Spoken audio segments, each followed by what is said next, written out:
कैसे में जैभी रे जनुआ पगली के छोर अतन को ना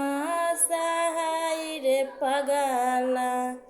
दर्द दिहल तोर अतन को ना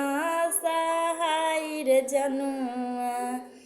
दर्द दिहल तोर कैसे में जीभी रे जनुआ पगली के छोर अतन को ना सहाय रे पगला दर्द दिहल तोर अतन को ना